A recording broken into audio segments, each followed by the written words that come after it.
we wanted to cater to the fathers to be.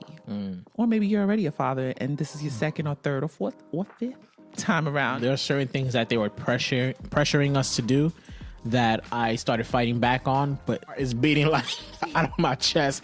And I'm looking at you trying to analyze everything, little thing you're doing. And I had to learn, like, at this time, my job really is to be there but give you space. Your life is different for the rest of your life. There's never a moment where it's like, "Whoo, all right, we did it." Like, yeah, no. It's like we're doing it forever. We're doing it. There's always something else.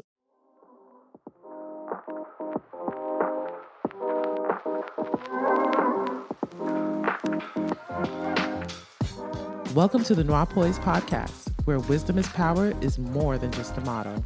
It's our way of life. Welcome back. Welcome back to another episode that's a part of the childbirth series. We hope you guys have been enjoying so far. This episode, we wanted to cater to the fathers to be. Or maybe you're already a father and this is your second or third or fourth or fifth time around and you want to be a little bit more informed. I'm not a physician, just a disclaimer, but I try my best to do my research, and this is something that I'm passionate about. So I hope that the information that we provide you with in this episode definitely changes your mindset and changes your views on how you can assist during childbirth for the mother of your children or child. Right. Okay. Yeah. So anyways. Or both. Or both. Yeah, right. So what do fathers want to know? We have a father right here. Father of two. We have a father here who I'm sure you have questions. Yeah. I'm sure even after doing it 2 times in different ways, you still feel like there's more that you want to know. But the goal is to give you guys just a brief overview of what childbirth looks like, how can you assist, where do you stand, what can you do, what does she need? The list goes on and on. Yeah. With that being said, how about you tell us what you expected the first time and how it changed the second time? Yeah. And if there ain't gonna be no third time, but if there was, what would you then expect? Okay, so I'm gonna say first what I hoped, and just being completely transparent, I had hoped that I could just play a background role. I remember. I know. And and it's all based off of fear, obviously. I didn't want to mess anything up. I didn't think I was capable. I knew nothing about it. Yeah, I had Google search and YouTube, but it wasn't the same. But then, as we started going through the process, I expected to be there for just your moral support. I thought that was it. Anything physical was, up to the professionals. That's for both. I think the second time around, I was more prepared to do a little bit more of the physical, like the stretches or the rubs. I bought stuff that you never used. No. But I remember. I bought stuff, so I did a lot more research to step into the physical role. So I anticipated being there for you morally, emotionally, and somewhat physically to some capacity. I also expected the second time around to be more of an advocate with you. So that's why I was more prepared, or even the time I was going back and forth with that person in the hospital room, is because I did the research and I wanted them to know that you're not talking to 2 people who are just going to, who don't know, who are just going to blindly follow you. You're going to get pushback. So think about what you're saying. So I think I was better prepared there, but still going through that process, one thing that struck me is because of fear, again, it was a lot more intimidating. And I think even though you had more knowledge this time around. And I think that's because the knowledge I acquired was just me learning versus something that somebody taught me. Gotcha. I think when you're taught something by a professional, you have more There's confidence behind it. Yeah, because there's always a chance like, oh, maybe I researched the wrong information. Like when like in the hospital room, there are certain things that they were pressuring us to do that I started fighting back on, but there are still some things that they said that I'm like, I still don't believe you, but you weren't entirely sure. I didn't know how to respond to it. Gotcha. And I think that's because, as much research I did, it was still my own. I wasn't like guided or anything. So I think if I had the ability to be guided by a professional, I would have walked in there with a lot more confidence. Yeah, fair enough. I think everything you said is part of what I'm going to mention, to be honest with you. I think advocacy is definitely important. So let's start from the beginning. All right. So what to expect in childbirth, right? So there are 3 stages, in case you don't know. There's the first stage, which includes, contractions. It's early labor. Second stage is active labor. In other words, baby's coming. Third stage is baby has already arrived. Now the placenta is coming out. It's kind of that process. So those are the 3 stages. How do you know the mother of your child is in labor? That's important, and it varies depending on the women. But if I had to give like a few obvious things, it would be obviously contracting, right? Nonetheless, they have Braxton Hicks leading up until labor, and that sometimes can throw men off like, what? You tell me you're getting contractions, but you're not in labor. I don't get it. So there's something called Braxton Hicks, and if you want to look it up, do so. It's basically your body preparing for labor. It kind of like warm-ups. Yes. Yeah. Kind of like warm-ups. That's a great way to put it. So it's basically allowing the woman's body to practice for what labor is going to feel like. Obviously, Braxton Hicks is nowhere near as intense. It's just preparation. So leading up until the last weeks of pregnancy, she will experience Braxton Hicks contractions. But to know that you're legitimately in labor is when you're contracting. You'll notice that, like, she'll say her belly feels really tight, right? That's a contraction happening. The contractions are not changing when she makes a different movement. So in other words, like with Braxton Hicks, you may experience a Braxton Hicks and you're standing up, you decide to lay down, completely stops it, right? So movement will change it sometimes. Whereas real labor, it don't matter if you stand up, sit down, take a shower, whatever. It may diminish the intensity depending on what you're doing, but it's still going to keep on coming. It's continuous. That's another thing to pay attention to. If the contractions are constantly coming and they're getting stronger and longer, that's what you look out for. That is labor. Yeah. Okay. See, I thought it was according to the movies and what I saw. Don't listen. Don't listen to the movies. They say it's when your water breaks, because you see it all the time. Yeah, no, like, and the water break. Sometimes women water does not break. I was surprised to learn that. Yeah, sometimes babies are born in the amniotic sac, which is what is breaking, basically, is the amniotic sac, breaking, and the water is then coming out. Sometimes it happens right before the baby comes out. Like it happened to me at like 10 centimeters. I remember, right? I don't remember, honestly. You're supposed to remember these things for me. I don't. There was a lot going on. The point is, water breaking is not the first sign. It can happen at any given point. It's different for every woman. It can happen early on in labor. It can happen later in labor. It can happen while, the baby's coming out. It can also happen after the baby comes out. But point is, that's not the sign. It's really about the contractions, the intensity of the contractions, the length of the contractions, and if there's progression, right? So with contractions, it's always going to get longer and stronger. That's what you want to look out for. And I think that's a good place for men to step in, just timing it and documenting it. See, there goes a good role. No, honestly, that's really good, because even when you want to time it as a woman, you're just like, I don't want to do this. And you have so much more going on your mind. Maybe your bags are not packed. Maybe, you have last minute things to do around the house that you're just like, oh snap, I'm going to be out of the house for a couple of days.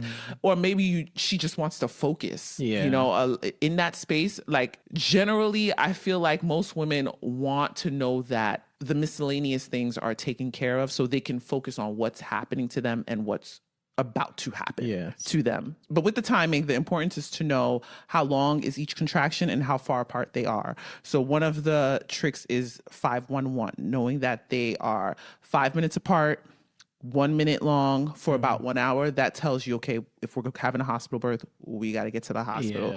That was what our doula told us. And I think that's very helpful to utilize, understanding how long the contractions are, how far apart they are, and for how long have they been at this particular cycle. That lets you know what kind of progression is happening and how close you're getting to the actual part of the childbirth. And one thing I had to learn, I want to share with the men out there too, is during that time of contractions, of early contractions, I think, and I say this respectfully, but for men, F what you're thinking F your feelings, F what you think she should be doing or what you want to do at the moment.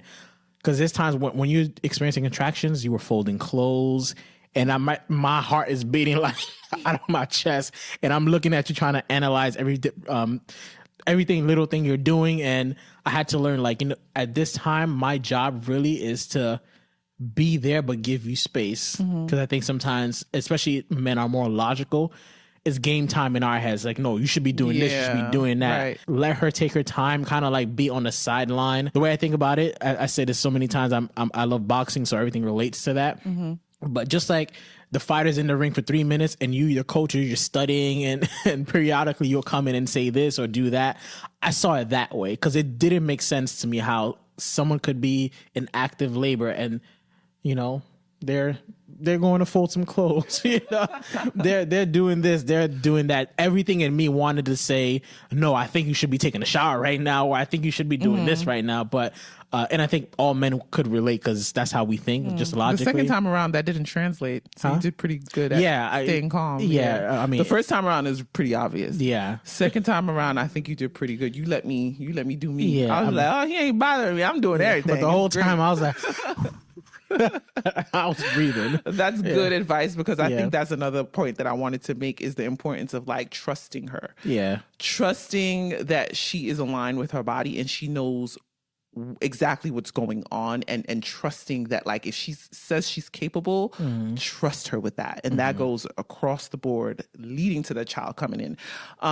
But okay, so we get to the hospital, right? So what to expect when you get to the hospital if you're having a hospital birth. I hope you're having a home birth. But if you're having a hospital birth, obviously the registration, so on and so forth, all of that nonsense. Let's get to the point where like, okay, she's admitted. They're going to want to put in an IV in you. You have the option to say no if you don't want that. They're going to want to connect you to a fetal monitoring system. They have one that like requires you to stay at the bed, and then they have some that are Wi-Fi that allows you to move around. So that leads me to the importance of knowing that she should be moving around. She should be moving around. I'm gonna say it a third time because it's so important. She should be moving around. Why is that? Just out of curiosity. Thanks for asking. Because what happens is a lot of the things and interventions and so on and so forth that occurs at the hospital restricts women from moving around. And we're questioning why our C-section rate's so high. Nonetheless, there are many different factors. It could be the actual woman. It could be medical emergencies. But if we look at everything on a general scale, the reality is you're not helping when you're not moving around. Okay, so to get that baby out, to get that baby descended, your pelvic bone needs to be moving. So if you're laying down and you're not moving around, your pelvic bone is not moving. Therefore, it kind of slows down the progression of labor. It can slow down labor, and that oftentimes will lead to higher chances of having a C-section, because what tends to happen, I noticed in the hospital, based on what I've heard and speaking to different doulas and childbirth educators and people who work in the hospital, is they kind of get antsy when you've been in labor for a little bit too long. Trust the process. The real process, not the process that people have created for you. So she has to be moving around unless she says she can't. At the end of the day, it goes back to what I just said. Trust the woman who's carrying the child. There is a spiritual thing that occurs when a woman is at that point in life that I can't really explain, but she is aligned with her body and she will do. Sometimes I feel like women don't even understand it. We'll just know what to do, how to move, what position to take to get this baby. We just know for some reason. And I don't think that's by accident. I think God has designed it that way on purpose. So moving around helps labor progress. If you're laying down, it's not helping in any way, shape, or form. So you want to be moving around. You want to be trying to do squats. You want to be bouncing on a ball. You want to be walking around. You want to be like doing, I forgot the term, but you want to be doing a lot of movements as much as possible. They actually recommend that you don't lay down, sit down. You move around as much as possible to get everything going. But I understand that modern medicine has a different take on it. But if you go back to the basics, you'll see that there is always a lot of movement whether it's swaying. And when I say movement, I don't mean get her to like walk across the room. That's not what I mean. She could literally just be swaying her hips very slowly. That's movement. You know, she can be bouncing on a ball. That's movement. The point is the pelvic bone should be moving. Yeah. Okay. And support her with that. If she says she can't, that's a different story. Maybe there's something else going on that's preventing her from to be able to do that. But if she says she can, as her significant other, as the father of that child, support her through it, help her through it, guide her through it. You know what I mean? Do it with her. That's another thing. Like, I hate seeing dads sit on that couch. I don't know, something about it, because it's like, she's doing all this work right now. The least you can do is do it with her. Yeah. You know, do it with her, ask her what she needs, shoulder rub, something. Don't just sit there and watch like it's a game. Yeah. Please don't do that. And that's the thing, again, like I was saying earlier, be an active participant, not a passive participant. Because a lot of times, and I understand, of course, we don't know what to do. We're unsure what to do. So we sit there until someone tells us to do something. Yeah, it tells you guys to do something. Right. I totally understand that. So that's the importance of knowing that you, and Chris said this in a previous episode. Make sure you watch it. Mm-hmm. The importance of knowing that you have a role and your role is super important. I remember there was a point in labor the second time around where I literally was like, I just want him to hug me. I don't know if you remember that. No? She was like, maybe you should rest a little bit, take a break, whatever. So I did a little resting, but I was like, I want you to hug me while I'm resting. And you laid with me. Yeah. I don't know if you don't remember that. That part I remember. Yes. Yeah. And I was tired too, so I was glad you invited me on. So something as simple as that. But the point is like knowing that you do have an important role and to stand in that. Yeah. I think that's important. Chris actually kept on reiterating that to me, not just that day, but before, how my touch is important, which is another thing that... If she loves you, she can't stand you, don't touch her. But I think it's another reminder of like things that men could do that they're unaware of. Again, and I think we're naturally taught to be hands off. You know, this is a woman's space. Let the women take care of it, or the professionals take care of it.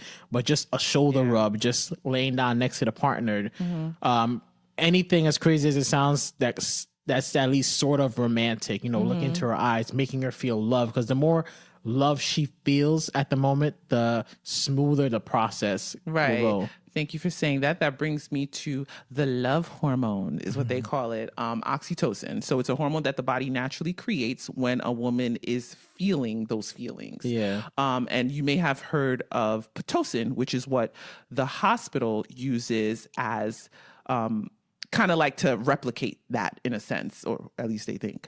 To replicate it, it's basically the chemical form of oxytocin. It's made from chemicals, but it's supposed to have the same reaction to push things along to allow you to have contractions. Because what happens with oxytocin, when oxytocin is raised for a woman, she'll start to contract more.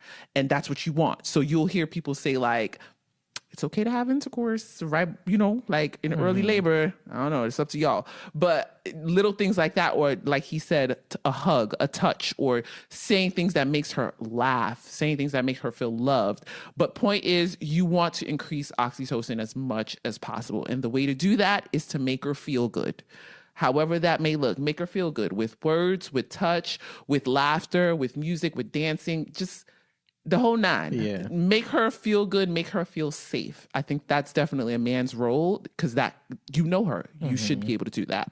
That also leads me to certain massages and certain things that can sometimes help alleviate some of the labor pains that she may be experiencing. And you guys can watch on YouTube, honestly. You can search on YouTube University got it all. Different pressure points, different things that you can do that will help her based on where she's feeling the pain. That would help with not only the oxytocin, but it'll also help the pain a little bit too. So that's another one. And I mentioned Pitocin, which is the chemical form. That will sometimes be offered to her at the hospital. Once again, trust her. So if your woman says she doesn't want something, please don't reiterate it or question her when she has like 6 to 7 nurses and doctors coming in and saying it. Your job as her significant other and the father of the child is to stand your ground and support her and advocate for her, in my opinion. So that means if she says no to Pitocin, if she says no to an epidural, you say no to an epidural and you say no to Pitocin.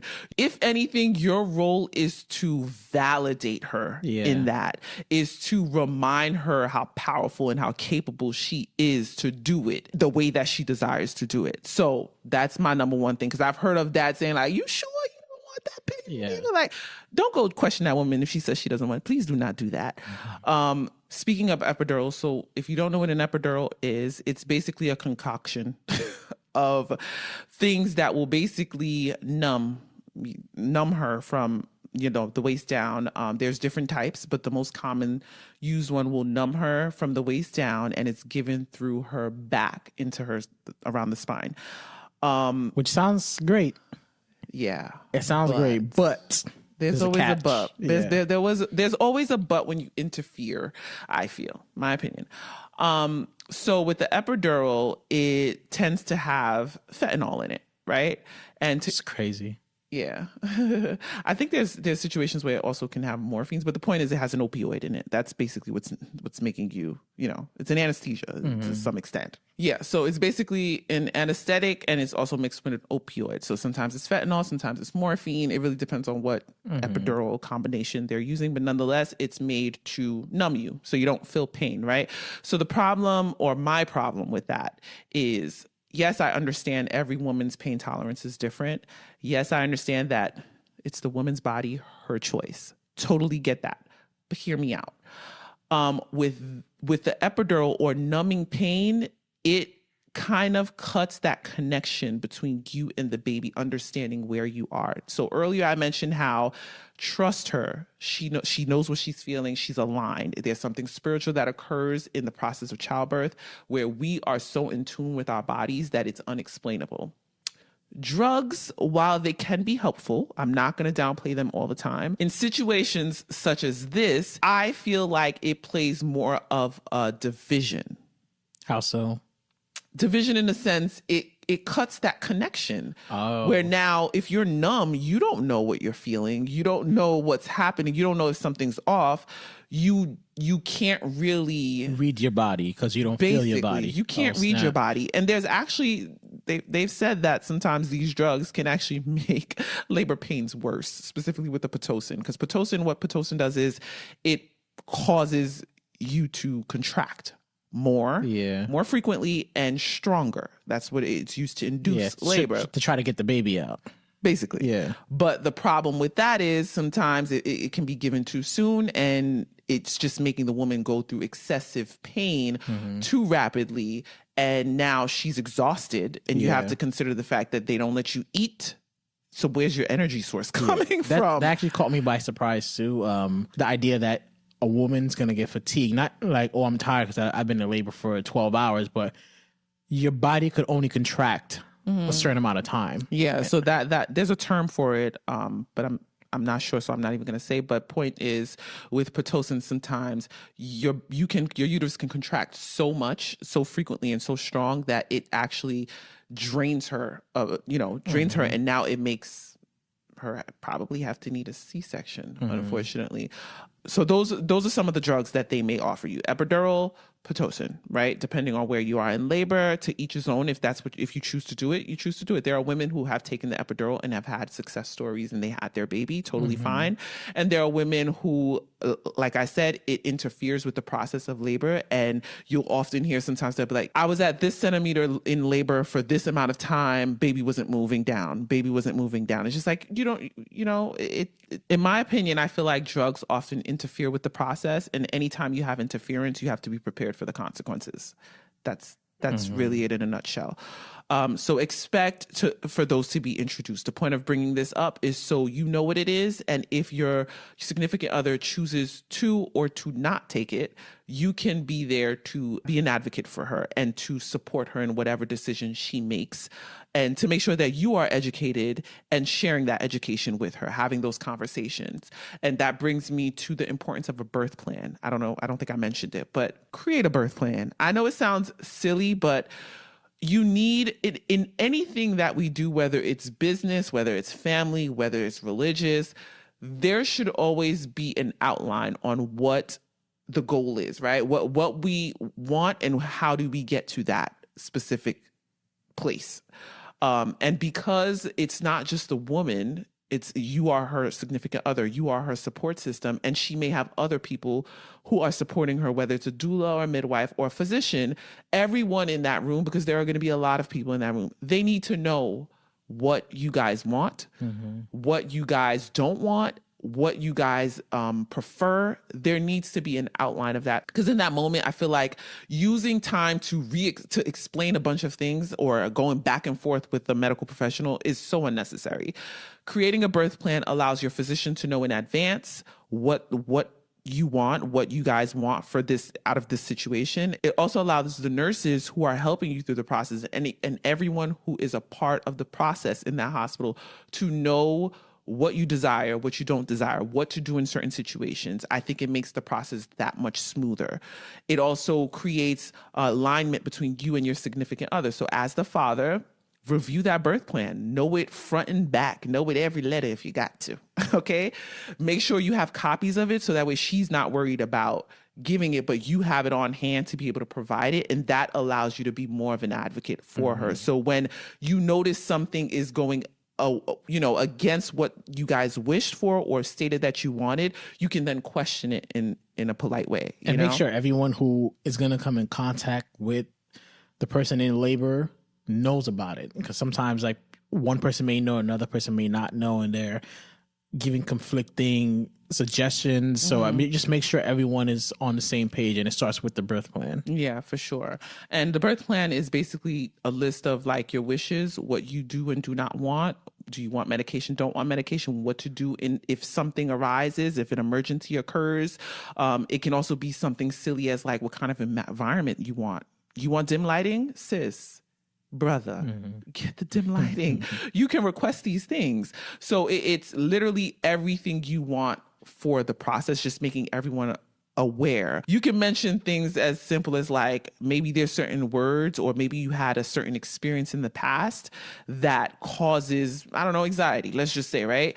You can even put that on the birth plan. If you don't want to mention certain terms, you can let the team know, let's avoid talking about this because this will create a certain like mental space for her where she doesn't want to be at in that moment. That's totally fine too. Because as we mentioned in a previous episode within the series, is the connection between your mind and your body, and how important it is to control your mind so your body can then do what it is that your mind is telling it to do. So if she's filled with anxiety, if she's filled with fear, if she's not feeling safe, it's going to translate in her body. And that can actually make labor not progress as it should. So keep that in mind. So creating the atmosphere where you're reassuring her, you're reminding her of how powerful she is, reminding her that she is capable. If you notice that there's a particular individual who may be throwing her off, stepping in where needed. And then to go back to the movement thing, a lot of times they'll connect you to a monitor, which I understand the importance of it, like making sure the baby is moving. Just so you guys are aware, you don't have to be connected to that monitor 24/7 unless you have like a previous health risk.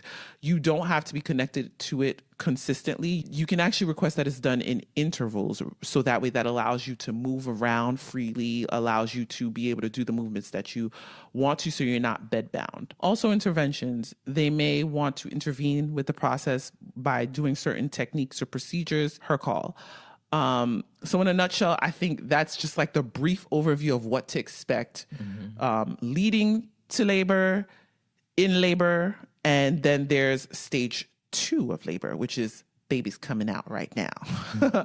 That tends to happen. That happens at 10 centimeters. So once she's 10 centimeters, you'll start to get into position, or the physicians and nurses will start like preparing things so that way they're ready when baby arrives, right?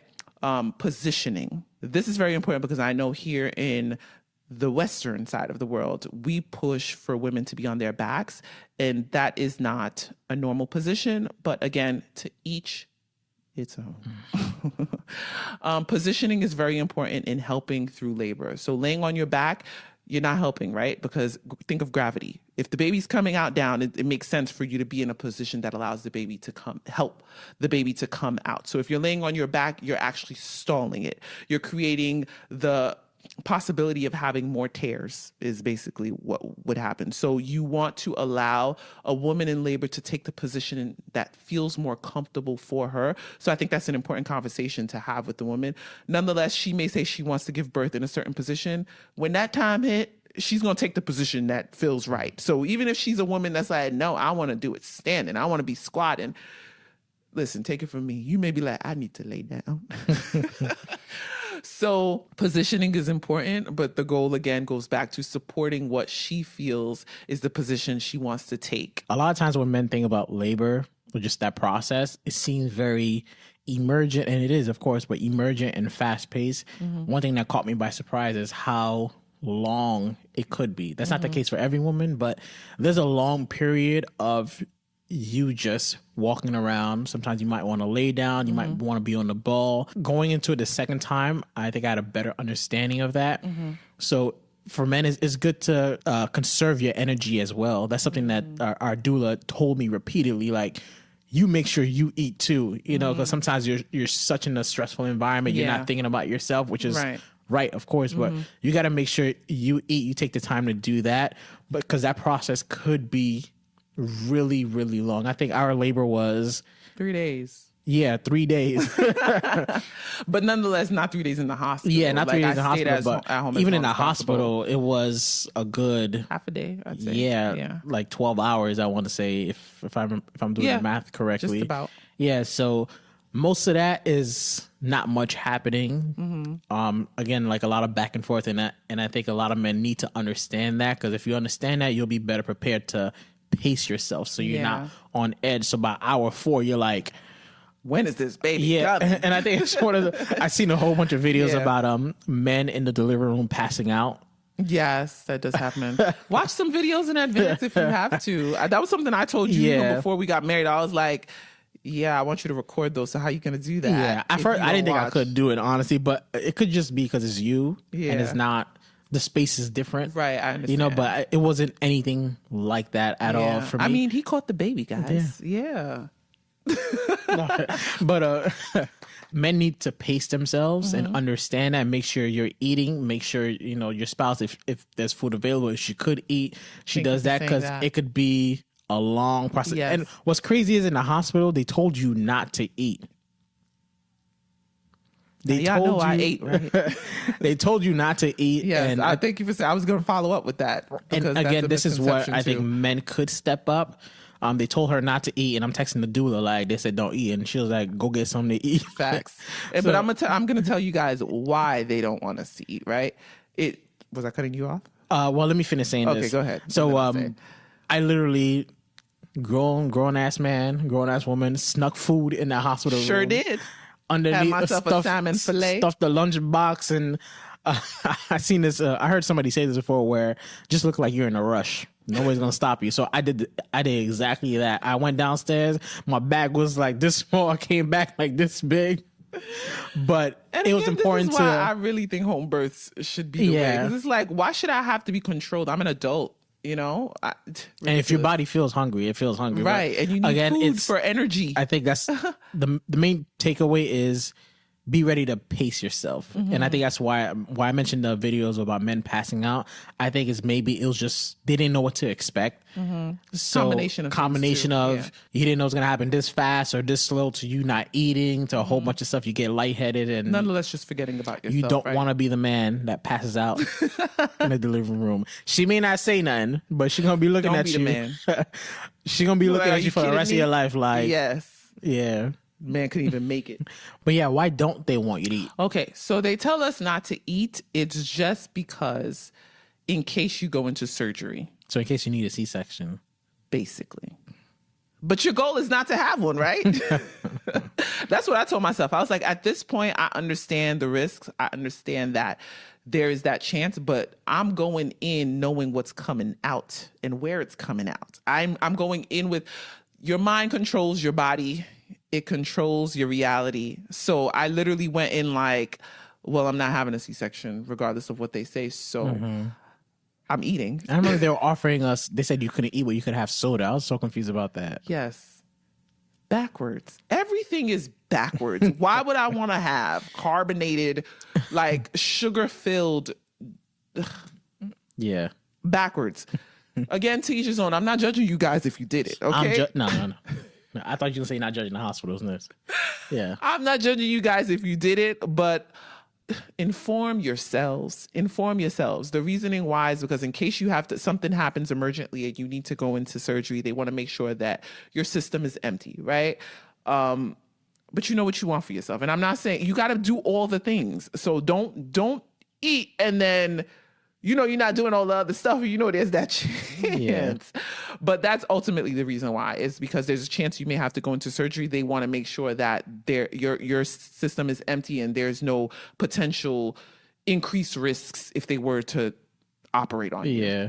That's basically what it boils down to. But you need your energy. A lot of women can be in labor for like 3 days. Can you imagine? And then you realize why you're tired, you're drained. You have no source of energy, and contracting in general is draining, and you may end up in a C-section because you're drained. Some women decide to have C-sections because they're like, yo, I'm tired. I've been at this amount of centimeters for how long? I can't anymore. Yeah. And I understand that, but I literally went and I was like, no, I'm eating. It's happening this time around. They're not going to control me. And you know what? It worked out. It worked out for me. I'm not saying that I hope that it works out for you too, but I understand that there are different stories, there are different situations, and every woman is different. Every woman's experience is different, so I don't want to be insensitive to your story, but they will tell you cannot eat and you can only have some ice chips or soda. I was like, bring me my salmon. All right, go get that salmon, Sam. And he did. And I ate it and I was fueled and I had energy. I was in labor for 3 days. Right? Like, no. So with that said, I feel like there are many, many ways that the fathers can step in and stand their ground. But that starts with, one, educating yourself. So do the research. Don't wait for her to tell you. That's what I actually loved about the second time around. You would bring information to me and I'd be like, yeah, I know that. And you look at me like, you do? But it was great because it created the atmosphere to have further conversations, and that allowed us to become more educated. It allowed you to be more aware of what the process is like, what certain specific things are. I think that's really important, guys. Do your research. Don't wait for her to tell you what to research, but go out of your way and learn about the birthing process. Learn about the medications and if they're fit for you and your family. Learn about the massages that you can do to support her. Learn about the positioning that you can do to help her, where you can stand in. Be ready to advocate for her, because I mentioned this before. As a woman, you don't want to fight. You don't want to argue or debate. You don't want to go back and forth with medical professionals who are going to look at you sideways because it's not what they want for you. At the end of the day, know what your woman wants for herself, know what you want for your family, and be confident in the information that you have gained to be ready to advocate for her and only her, because they are going to do things that's going to benefit the hospital. They're not going to look at you first. It's all about making sure they don't take risks that are going to put them in trouble later down the line legally. Because the reality is they do this day in and day out. You're not special. You're just another customer. You're another customer. Another number. They may smile at you, and I'm not saying they hate you or want to do purposely do things that are bad towards you, but they're just following their rules. Yeah, you're the one that's going to have to live with yourselves and your situation for the rest of your life. Facts. You're just going to be another patient for them. I hear too many stories now over and over and over and over again of women who go into the hospital and they come out traumatized. Either that or they come out with a C-section, and you hear their story, and the more information you know, the more you're like, dang, that could have been avoided. But I understand that it was probably the easier route for the hospital. So that's the route they in your words, they manipulated you into believing you needed, when in reality, you probably really didn't. Like I always say, I know that there are medical emergencies, and this is not towards the people who had medical emergencies. This is to the women who a different route could have been taken, but you walked out with a different story because you didn't know. Get yourself educated. The same with the fathers. Don't wait for her to be educated. Yeah, her body's doing this, but you helped her get there. So I think it's only right that you help her get through the entire process. Point blank, period. Mm-hmm. So we covered stage 1, stage 2. Stage 3 is baby is here, healthy, beautiful. Mom is healthy, doing her thing. And this is when the placenta comes out. So a lot of people don't know, but the placenta comes out after, and that's considered stage 3. So she still has to, something happens. She may have the baby on her and they're handling everything, but that is considered stage 3 of the delivery. And oftentimes they take the placenta. Just so you guys are aware, if you want your placenta, you can have it. There's a lot of different things that you can do with the placenta. There's a lot of research that shows that it assists with certain things, whether it's like hormonal balancing after the fact during postpartum, or just utilizing it in different ways. But you can utilize it if you choose to. You just have to do your research and make sure that it's actually an okay placenta to use. But that can be done if you choose to. They often push back because they want it.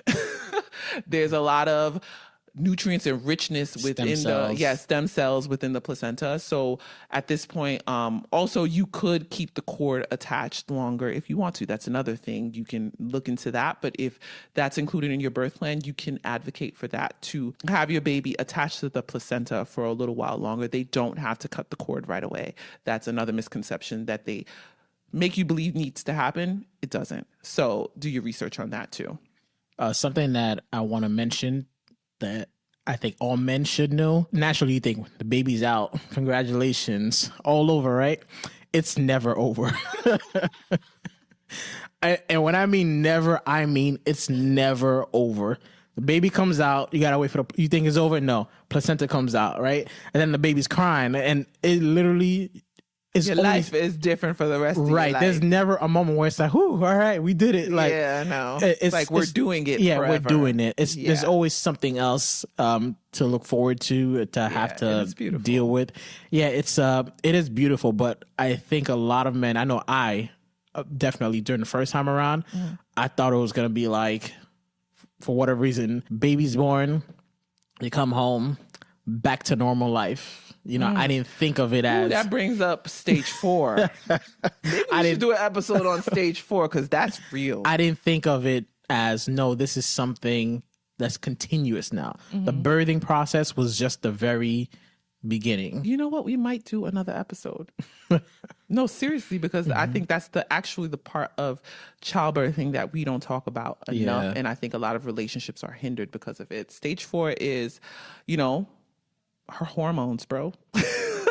That's real. The healing process, the recovery process, the breastfeeding, the late nights, the hormonal fluctuations that's occurring, that's affecting her body, affecting her mind and her emotions, that's affecting her significant other. I think that's a conversation that actually is necessary. Yeah. Maybe we'll do an episode on that. It may not be a part of this series, but we'll probably do an episode discussing that because I think that's important for men to be aware of. Yeah, and it could be why so many relationships struggle during that first year is that part. I'm not speaking for the woman's point of view, obviously, but for the men, I think we don't know what to expect. Mm-hmm. We could probably do good during the pregnancy stage because we know her hormones are shifting. This is what she's experiencing. But again, I thought that if you give birth naturally, the bounce back is easier. Mm-hmm. It's not as much of like the baby's out. Like what is your body has to heal. What? And I'm not gonna use the word craziness, even though that's the word that comes to mind. What else is your body dealing with now? You don't think about that. You think about, I see the baby, I see the end result. All is well now. Yeah, it's not over. Right. No, it takes a very long time. It's never over. It takes a very long time to recover for a woman. Even when she looks like she's recovered physically, there's a lot going on internally that we don't talk enough about. So you know what? Stay tuned. Stay tuned, y'all. With that being said, I just want fathers to know that your role is very important. You are needed. You are valued. You play a very crucial role in the process of that baby getting out there. And I think a lot of you guys should know that. You should know that. You should stand in your power, stand your ground and support her, but also know that it can't be done without you. I mean, it can, but it's better with you. So you are important, like I always say, and you played a crucial role in getting her there, right? Getting her to that particular point. It doesn't stop there. You play a very important role in getting her all the way there with the baby coming out and for the episode that we're about to do on stage 4. So stay tuned. We hope this was informative for you. If you have any questions, comments, definitely leave it down below. And if you have any suggestions or advice, you've gone through it and you want to give some help to the fathers who may be getting ready to go through it, who see themselves going through it in the future, or who may be in the thick of it, comment down below. Yeah. Thank you for watching.